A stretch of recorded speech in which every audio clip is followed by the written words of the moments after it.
Hello there everybody, welcome back to my channel. My name is Joesephyr and welcome to another Should You Pull video for Dissidia Final Fantasy Opera Omnia. Currently rocking the quarantine haircut. I just made the best of a bad situation by doing it myself. But today's banner we're going to be talking about with Opera Omnia is actually going to be Jack's return. Now Jack is a character that's very exciting for a very large majority of the player base, but not for the reasons that you might think. His LD call ability is so powerful it could be seen as more valuable than a lot of characters that you actually use in your party. So if you'd like to learn more about Jack, why his LD call is so hot in demand, and more about his event, then of course as always stay tuned and keep on watching. Now before we get started, as always, don't forget to check out all of my social media links in the description box below, including Twitter, Twitch, Discord and Patreon. Twitch, I'm actually going to be taking a few days off of Twitch next week in the big interim period we have between Jack's event and then DE20 and Cryol's arrival in DFFOO. So I'm going to be taking a few days off from streaming, but definitely find me in the description box below through the links there and you can come and follow me on Twitch. I would like to give you guys some more attention towards my charity stream that I'll be doing on the 29th of February, which is going to be a 19-hour marathon stream of Chrono Trigger. So definitely hit the link in the description box below if you'd like to learn a bit more about that.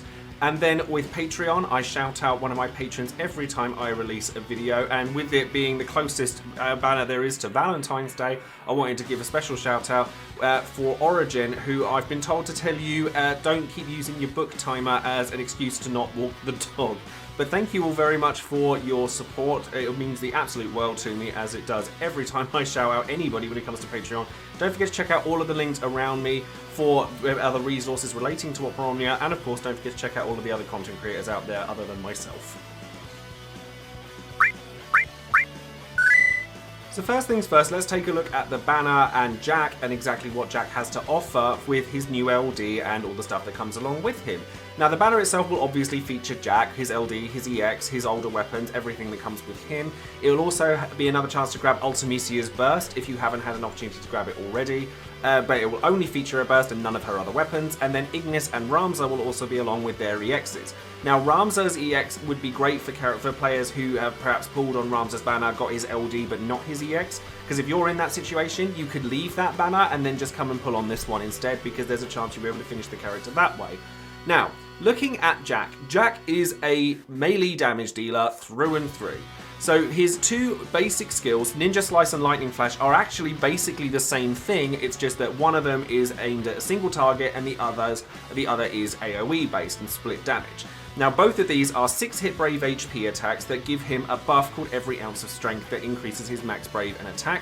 And they also trigger a follow-up attack that is also a 6-hit Brave HP attack after you've used the attack, that will then move Jack's turn to just before the enemy target's turn that you've just attacked. So basically, he's designed to just keep attacking over and over and over again, because he's going to be able to keep using his skills over, because when you use Deliverance on a target that you're immediately or the turn before, then Jack will get to move again. Now this is normally a great thing. Like Chaos Era, when Jack came out, this was ridiculous. But in Lufenia, you have to remember that every turn that you're taking, that Lufenia orb is going to be ticking down. I mean, it's slightly different for his mission because it's designed around him. But ordinarily, you have to be cautious taking turn after turn after turn, as we've seen with characters like Noctis, Machina, Lightning, etc. You have to be cautious of that orb ticking down. So, like I said, Ninja Slice and Lightning Flash are actually very similar in terms of what they do. His EX, however, increases his capabilities in a different way, and it's really quite powerful. So basically, it gives him a buff called Soul Harvest, reduces his HP to 1, and it does a 8-hit Brave HP attack once you put all the ingots and everything into it. That does 100% AoE damage to all targets. And Soul Harvest is a evasion rate up, so he dodges everything, and for the first turn afterwards he dodges literally everything apart from surefire attacks. And then he also gains a drain effect on all of his attacks that follow it, so he'll restore HP based on how much damage he deals with that. And then when you put the ingots and everything into him, with just a book even, you get a free skill after you use it, and this is actually very relevant because you want to be able to use his skills as often as possible to keep the chain running with Jack. And then you also start with the EX gauge maxed out, which I very much value on any character, purely because the recast rate of an attack is faster than the initial charge up of an attack, regardless of what kind of speed it is. And you also get like the Deliverance becoming 6 hits rather than 4, so it becomes a much stronger attack. And then you also get an HP++ from this that actually gets augmented with his LD again to become a 3-hit Brave HP attack that also triggers Deliverance if you're breaking a target. Deliverance only triggers if it's attacking a broken target if you're using it from one of his skills, whether it be his LD, his skill 1 or skill 2. But EX doesn't trigger it at all, and his HP+ only triggers it if you are breaking a target with it. So basically, Jack does melee damage, lots of it. That's pretty much all he's done up until this point. His LD, however, really does give him a really nice thing that benefits the party in more ways than you might think. First things first, it's an instant break, which we've seen from Caius. Absolutely fantastic. Love that. Really helpful. It starts as an 8-hit Brave HP attack, but it actually changes into a 3-hit Brave HP attack followed by a 5-hit Brave HP attack when you put the LD boards into it, because that's all it does to change that. And you get a splash damage on it, you get 50% splash damage, and it inflicts a brand new debuff called Katana Wounds Bleeding. I've seen reports of different names from it, but whatever it turns out to be, it lowers your enemy's defense for every level up to a maximum of 5 that it has, and it also increases the amount of bravery damage that enemy takes through a percentage-based debuff. So for every level, like at maximum level, and it levels up whenever the target is hit with anything, brave attack, HP attack, doesn't matter. Basically, it'll level up to a maximum of 5, and at level 5, it's a 50% defense down buff and plus 30% bravery damage taken. And now this is phenomenal. Like, it doesn't sound like much, but the reason I gushed about Balthier as much as I did when he came out is because he had a Brave Damage Plus and an HP Damage Plus buff on him. Bravery damage increases that are percentage based are absolutely invaluable. The amount of damage that you do, because it's a percentage based increase, does not care about yours or your enemy's stats, because it's percentage based. So it's just going to make a huge difference in the amount of damage that you deal across your party. Because it's a debuff on the enemy, it doesn't matter who's hitting the target either. That's just that enemy takes that much more damage. It really does add a massive amount of damage to your party in general. Now, with the buffs on it, or with Power Stones, you get an HP+++, which, like I said earlier, turns his 2-hit Brave HP attack that he had from just as EX to a 3-hit Brave HP attack. And the Katana Wounds debuff lasts for 6 turns after you've used it with Jack, and you get 4 uses out of it, which means that Jack's there to deal a lot of damage. And if you just want a character that's there to deal a lot of damage in your party, then Jack is going to do very well. That debuff is also going to enable other characters who don't have the greatest potencies in the world, Ultimecia for example, and it does make a massive deal. But the drawback with Jack is, outside of this debuff, he doesn't add anything to your party except for damage. But there is something about Jack that it brings along to the party that you would be looking for outside of this, and that's the LD call. The fact that you get this, and you get the Katana Wounds, the bleeding, whatever it ends up being called, as well as the instant break, a half-decent damaging attack, you get like 8-hit Brave HP attack with splash damage, you get Deliverance off of it as well, and then like even when you use the other call ability, like Jack will come in, do his attacks, and then leave, and it's a decent amount of damage. But having access to that debuff from anyone is really valuable. Like, I would argue that honestly, this LD call is probably more valuable to your party than half the characters out there that you'd be pulling for to put in your actual party. This is still used in JP to this day. It's that good. Percentage-based damage modifiers are a big deal for a reason. But because Jack is so linear in his trajectory as a character, bringing this LD call to a character that is less linear and making it so that you can deal that much more damage with your entire party is huge. So just looking at that, this LD call to me, I think is worth it on its own. Now, I've already gushed over the call abilities and everything as to why that's useful, but just look at like the extension to the LD board. Like I said, it just changes it from being a single HP dump into a double HP dump, which is very useful. In terms of his high armor, it's the attack keystone armor. You could buy this if you plan on using Jack himself quite a lot. I probably won't, on the back of the fact that I'm probably going to be looking to use him for his LD call alone a lot more, so the chances of me capping out with damage on that is going to be a lot less. But if you plan to use him a lot and you have a party set up for him, like, he does deal a lot of damage, so he will benefit from having that extra damage through the break damage limits. And then in terms of artifacts, he wants attack, because everybody wants attack apart from a very select few characters, and he has a C50 that increases his max bravery and attack, so nice and simple on that front. So now that we've gone over Jack, his kit, and everything that his LD has to offer, let's have a look at what the event is.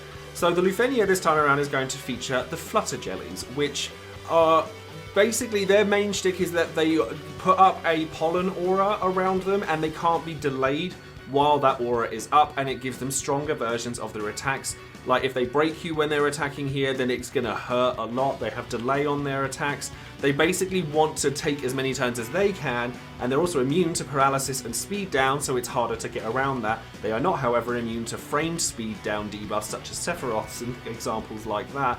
So you can get around it in slightly different ways, but the idea is that you're meant to bring Jack along, and then you're supposed to take lots of your own turns to stop them from having theirs, as opposed to just letting them do their thing.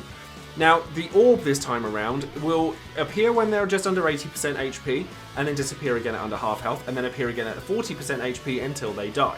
And there's no way of increasing the orb turn count on this one. Instead, you can freeze the orb just by simply dealing melee damage to them. Which sounds really simple, and it is, for the most part, because when they put up the orbs, they also put up a shield on them, which is a very large shield, and you can't instant break them or anything. You have to get through the shield to then be able to deal melee damage to them so that the orb gets frozen. Now, Jack is obviously designed perfectly to deal with this by just taking out that shield as quickly as possible with his bravery damage increases, the fact that he does a lot of damage, that you can get through it really quickly so that the orb stays frozen. You can also try and make sure that you're just doing a good amount of damage. Ramza is synergy for this, so if you have access to him, you're going to be able to get that damage through. Having access to good tanking is going to be really important here, so if you've got your guys, your gladios, etc., then bring them along, because not only will Gladio help freeze the orb because they're melee damage based, but because they do quite such frequent HP attacks, you want to be able to tank it and heal it back off again. And then you could also bring somebody like Balthea along with you alongside somebody like Jack. So if you don't have Jack, for example, you could bring Balthea along as the alternative way of increasing your bravery damage through a percentage so that you're getting through that shield that much quicker. They do absorb thunder, so you're not going to want to bring lightning to this one. So honestly, as long as you've got really strong damage dealers and you're able to kind of keep ahead of the enemies, because they do have speed down debuffs, they do like to remove their own debuffs and stuff like that. They cleanse themselves quite frequently. So as long as you can reapply debuffs quite frequently, you'll be able to get around this. And then you just have to kind of keep yourself alive, keep the melee damage going on them for as long as possible. By the time you get to 40% and they get their orb back the second time, you'll likely be able to summon, freeze the orb, bring in an Ultimecia friend, for example Ramza, just delay them to heck and back, and then you'll probably be able to get a big chunk of the way through it without actually having to break a sweat. And if you do have Jack on board, then he's going to absolutely wreck your enemy. So now, of course, we come to the big question of the banner: should you be pulling on Jack? Now, honestly, I think that this banner has an incredible amount of value as a long-term investment. That LD call, as much as I gush about the LD call more than the character itself, there's a reason for that. His LD call is so powerful because of his ability to enable characters that don't have the highest damage potencies, and because Brave damage up is one of the few ways to increase damage to any follow-ups, any traps, any kind of damage that doesn't rely on your attack stat or anything like that. It's absolutely invaluable, and I honestly, if I didn't have a lot of tickets on his EX already, I would be tempted to gem this banner. Like, Jack himself he's fine, he's not a bad character, but he doesn't play very well with Lufenia mechanics. Because of his turn hogging capabilities, he does a lot of damage, but there are going to be a lot of Lufenia missions where you can't really bring him because he's just going to allow the Lufenia orb to tick down too quickly because he just wants to keep taking turns over and over and over again. But I think that the ability to take that LD attack with you on any character is worth the price of admission. Like, just being able to have access to this, Caius LD, it's the same thing. Everything I said about Caius LD, I'll say twofold for Jack, because as much as like Caius's LD call is very strong, Jack completely usurps it. And because of that brave damage increase is just so good for so many characters that it's huge. But there are a lot of players who don't think that an LD call alone is going to be worth your gems or your resources, and I totally get that. He's not a very, like, exciting character to play as, because he is literally just damage, damage, damage, damage. He doesn't provide anything other than that fantastic debuff. I'm trying to undersell him now, but I honestly think that it's just a really strong thing to have, and in terms of investment, you're probably going to bring that LD call with you to more events than most characters you put in your actual party. So there's that to be said for it as well. But there's a lot of really strong characters amongst Ultimecia's banners. Like Penello's really strong, Jack's really strong, like Kryle's really strong, Hope's really strong. They're all really good. So if you've already made up your mind that you're going for Kryle, or you've gone for Penello and Ultimecia and they've like rinsed your resources, then while Jack, like, I gush about this LD call as much as I do, you can leave him. Like, I probably will be throwing tickets at this banner, but I'll be throwing a fair few of them at it because I do really want it, but luckily I already have his EX. I just think that it's something that, it's not exciting, but it's something that that will pay dividends later.